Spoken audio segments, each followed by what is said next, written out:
आज भी साथ ही रहेंगे। और मुमताज नहीं, मुझे यही देखना है कि आज शाहजहां के साथ है, मुमताज के नहीं। सवाल ये है, ये सबसे इंपॉर्टेंट सवाल है मुमताज जी, इसलिए शुरुआत वहीं से कर लेती हूँ।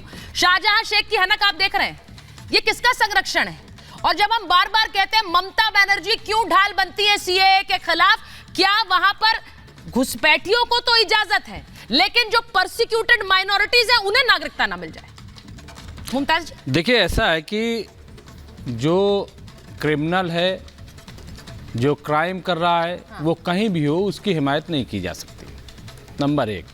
जहां तक आप उसको सीए से जोड़ रही हैं, तो ये नया कोई मामला नहीं है। कई बार अमित शाह जी जाते हैं बंगाल, और बंगाल में जाने के बाद ही उन्हें सीए याद आता है।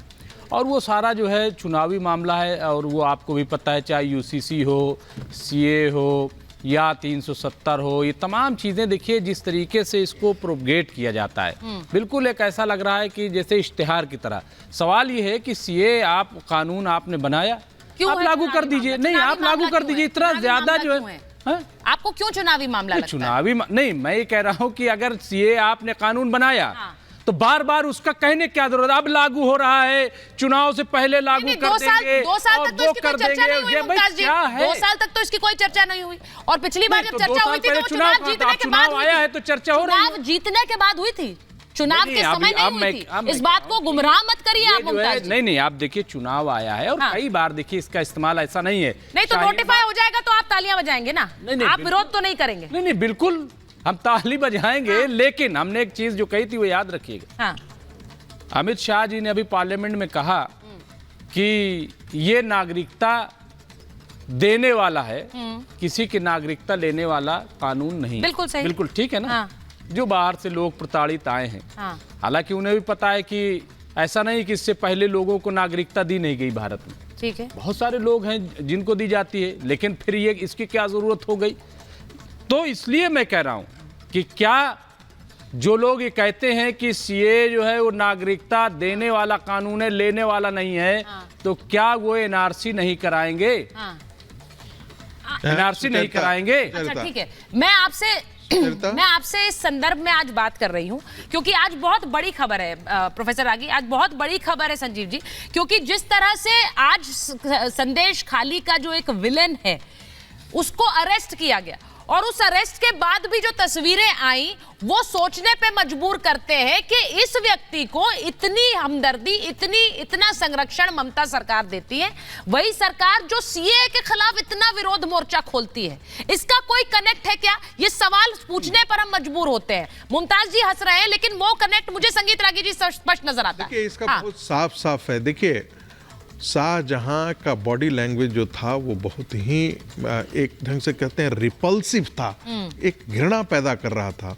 और कोई व्यक्ति जो रेपिस्ट हो और कोर्ट में इस प्रकार का बॉडी लैंग्वेज दिखाए, ये तभी संभव है जब उसे पता हो कि उसे सत्ता का संरक्षण प्राप्त है। ममता बनर्जी यदि उन्हें संरक्षित नहीं करती तो इतने बहुत पहले ये गिरफ्तारी हो जानी चाहिए थी। ठीक है, नहीं गिरफ्तारी हो पाई, इसका बहुत सीधा मतलब था कि जंतर मंतर पे भी बहुत सारे महिला खिलाड़ी बैठी हुई थी, तब भी गिरफ्तारी नहीं हुई।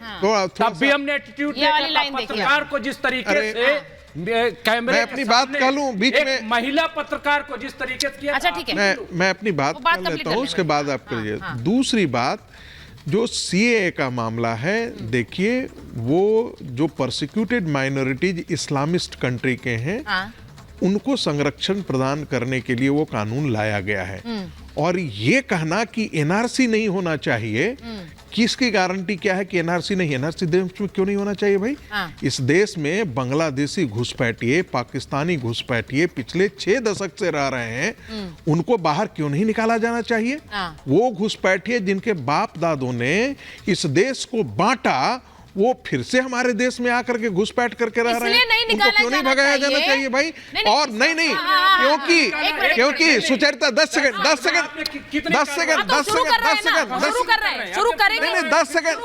मुमताज जी मुमताज जी, हम बोल लेते हैं, उसके बाद बोलिए, बोलिए। बोलिए। देखिए, चूंकि ये ममता बनर्जी का वोट बैंक घुसपैठिए बन गए हैं, एग्जैक्टली यही कारण है कि ममता बनर्जी नहीं चाहती है। यही कारण है वो घुसपैठ बैंक का हिस्सा ही शाहजहां है। मैं यही बात कर रही हूं। यही कारण है कि शाहजहां का बॉडी लैंग्वेज इस प्रकार का है।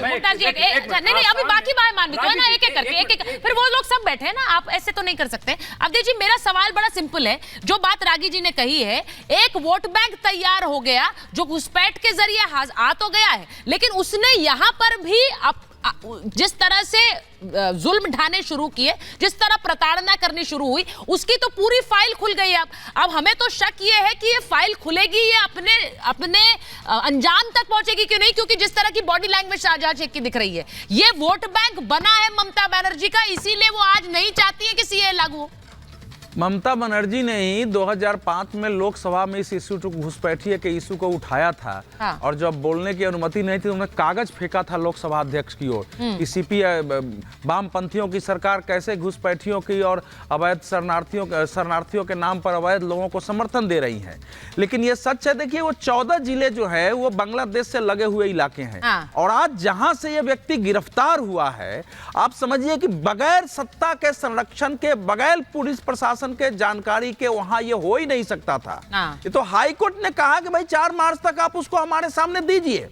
और जब आज मैं आपकी बात के उतार, जो हाईकोर्ट ने एक टिप्पणी की है, हाईकोर्ट के पास जब उसका वकील जमानत के लिए गया तो हाईकोर्ट ने कहा कि अरे अभी आप क्यों परेशान है, अभी 10 साल तक ये आदमी आपको बैठने नहीं देगा, इसके पास बहुत वकील है, आज आराम से इसको जेल जाने दीजिए, आप आगे ले आइएगा। मुझे तो हैरत है कि 4 साल पहले इस पर केस दर्ज हुआ और आज तक न उसके खिलाफ चार्जशीट दायर हुआ, न कार्रवाई हुई है।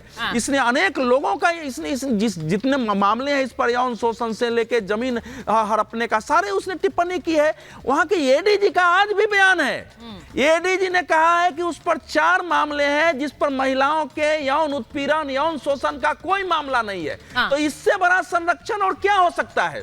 तो ये जो वोट बैंक है 29 से 30%, उसमें एक बड़ा वर्ग जो बांग्लादेश से आने वाले अवैध घुसपैठियों का है, जिनको एनआरसी से समस्या हो सकती है, जिनको सीएए से समस्या हो सकती है, और जिनको सत्ता का संपूर्ण संरक्षण है। आप सोचिए कि देश के बाहर के लोग जो घुसपैठी आए हैं, वो हमारे देश के आदिवासियों पर, दलितों की जमीनें हड़प रहे हैं, वहां अवैध धंधे चला रहे हैं, उनके साथ यौन शोषण करते हैं, उस जगह को छोड़ने पर मजबूर कर रहे हैं।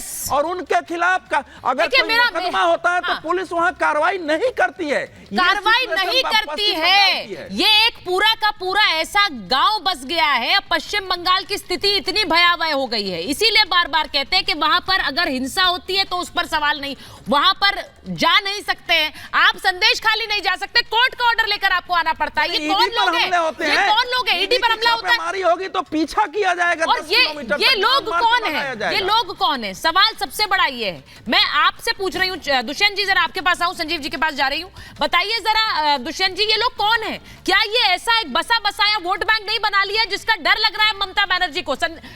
इस शाहजहां शेख को पकड़ने का मतलब क्या है? वो वोट बैंक में चिटकता हुआ उन्हें डर लगता है, इसलिए 55 दिन तक गिरफ्तारी नहीं है संदेश खाली में। देखिए, निश्चित रूप से ये सारी जो घटनाक्रम है वो सवाल खड़े करता है। हाँ।